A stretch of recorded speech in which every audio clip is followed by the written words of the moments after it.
नमस्कार दोस्तों, आप सभी का स्वागत है आपके अपने यूट्यूब चैनल दी साइंस हिस्ट्री में। आज हम चर्चा करने वाले हैं बॉटनी के पेपर के बारे में, जो आपकी बुक है डाइवर्सिटी ऑफ प्लांट किंगडम, उससे लिया गया है। इसमें आपको very important, most important question दिए गए हैं, जो कि आपके पास कोर्स के लिए हैं।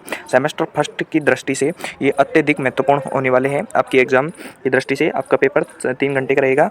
जो मैक्सिमम मार्क हैं वो 80 नंबर की रखी गई है वो आपकी परीक्षा की में। बिना देरी के अपन वीडियो स्टार्ट करते हैं। सबसे पहले जो भाग ए होने वाला है, भाग ए में आपको 10 शॉर्ट आंसर टाइप क्वेश्चन मिलेंगे और भाग बी में आपको 4 शॉर्ट से फुल आंसर टाइप क्वेश्चन देखने को। बिना देरी के अपन वीडियो को स्टार्ट करते हैं। पहला क्वेश्चन जो आपका होने वाला है, भाग ए का जो प्रश्न संख्या 1 का जो ए भाग है वो है शैवाल विज्ञान के जनक कौन है। Who is father of algae science. तो शैवाल विज्ञान के आपसे यहाँ पर जनक का नाम पूछा गया है। शैवाल विज्ञान के जनक कौन है।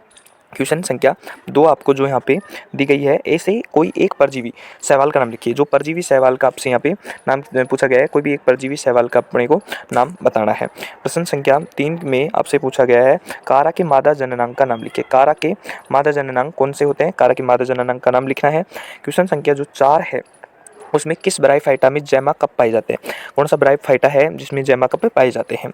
उसके बाद में अगला क्वेश्चन है, ब्रायोफाइटा पादप में चल नर युग्मक किस कारण से होते हैं। जो चल नर युग्मक होते हैं वो किस कारण से होते हैं। फिर टायरिडोफाइटा है, उससे दिया लिया गया है। टायरिडोफाइटा के 2 जलीय वंश के नाम लिखने हैं आपको। मार्सेलिया में वर्दी जननांगों के नाम लिखने हैं। स्लेजेना के आर्थिक महत्व के बारे में चर्चा करनी है। एफ्रेडा की आवृतबीजियों के में 3 समानताएं लिखनी है। सबसे ऊंचा व सबसे छोटा जिम्नोस्पर्म कौन सा होता है, तो इनके बारे में आपको बताना है। तो ये आपका भाग ए के शॉर्ट आंसर टाइप के 10 क्वेश्चन कंप्लीट हो गए। अब आता है भाग बे। भाग बे में आपको 4 इकाइयाँ होती हैं। आपके चारों जो यूनिट हैं, 4 यूनिटों में से क्वेश्चन आपसे पूछे गए हैं। 4 यूनिट में से आपसे क्वेश्चन पूछे गए हैं, जिसमें पहला जो क्वेश्चन पूछा गया है वो इकाई फर्स्ट में से पूछा गया है, जो कि प्रश्न संख्या 2 है। शैवाल के वर्गीकरण में किन मापदंडों का प्रयोग किया जाता है। शैवाल के वर्गीकरण में कौन से मापदंडों का प्रयोग किया गया है और इसमें द्वारा प्रतिपादित शैवालों के वर्गीकरण पर आपको संक्षिप्त रूपरेखा देनी है। ये बहुत ही शॉर्ट आंसर टाइप आपको क्वेश्चन है यहाँ तक, और इनके बारे में आपको फुल आंसर लिखना है। तो ये तो शॉर्ट वाला हो गया और ये आपका फुल वाला हो गया। दोनों इसमें वर्गीकृत किए गए हैं और दोनों के समान रूप से अंक भी निर्धारित किए गए हैं। फिर इसी के अथवा में दिया गया है कवक। इसी यूनिट का जो है कवक, कवक के आपको सामान्य लक्षण लिखने हैं। कम से कम आपको 10 सामान्य लक्षण लिखने हैं। कवक के 10 सामान्य लक्षण तो लिखने ही हैं। फिर आपका अगला क्वेश्चन है, यूनिट 2 से लिया गया है। इकाई संख्या 2 से आपका दूसरा क्वेश्चन लिया गया है और दूसरा क्वेश्चन ब्रायोफाइटा से लिया गया है।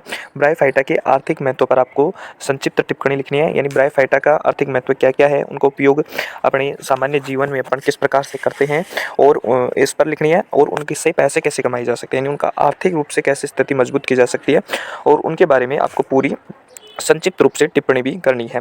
फिर मार्केंसिया पादप की प्रजनन विधियों के बारे में आपको चर्चा करनी है। मार्केंसिया पादप की प्रजनन विधियां होती हैं, जैसे कि मार्केंसिया की जो मुख्य प्रजनन विधियां होती हैं वो कायिक होता है, कायिक प्रजनन होता है और लैंगिक प्रजनन होता है। फिर कायिक प्रजनन में भी विभाजित किया गया है। कायिक प्रजनन के अंतर्गत आते हैं अपस्थानिक द्वारा, कंद द्वारा होता है, जैमा द्वारा होता है, और लैंगिक में इनकी जो नर है की और मादा दोनों के संयुग्मन से होता है। तो इसमें एक लिंगाश्री होते हैं और साथ ही ये विषम युग्मक प्रकार का प्रजनन करते हैं। ठीक है, अगला क्वेश्चन टेरिडोफाइटा से लिया गया है। यूनिट संख्या 3 से अगला क्वेश्चन लिया गया है। यूनिट संख्या 3 से अगला क्वेश्चन लिया गया है, जिसमें आपसे जो प्रश्न पूछा गया है वो टेरिडोफाइटा के आर्थिक महत्व पर पूछा गया। इधर ब्रायोफाइटा के आर्थिक महत्व पूछा गया, इधर टेरिडोफाइटा का आर्थिक महत्व पूछा गया। दोनों का लगभग सेम है, लेकिन कुछ विभिन्नताएं यहाँ तक देखने को मिलती है। तो आप इस दोनों क्वेश्चनों को जरूर याद करें, इनमें से आपको एक देखने को मिल सकता है। इसी में अथवा में दिया गया है, स्लेजेला की स्त्रीधानी के विकास को समझाइए। स्लेजेला पादप की जो स्त्रीधानी होती है, स्लेजेला पादप की जो स्त्रीधानी होती है उसके विकास पर, उसके निर्माण पर, परिवर्धन पर आपको संपूर्ण टिप्पणी लिखनी है। अंतिम जो क्वेश्चन पूछा गया है वो आपकी अंतिम यूनिट इकाई संख्या 4 से पूछा गया है। इसमें आपको जिम्नोस्पर्म जो पादप हैं उनका वर्गीकरण किस प्रकार से किया गया है उस पर आपको लेख लिखना है, जिसमें आपसे पूछा गया है कि जिम्नोस्पर्म पादप का लेख लिखना है।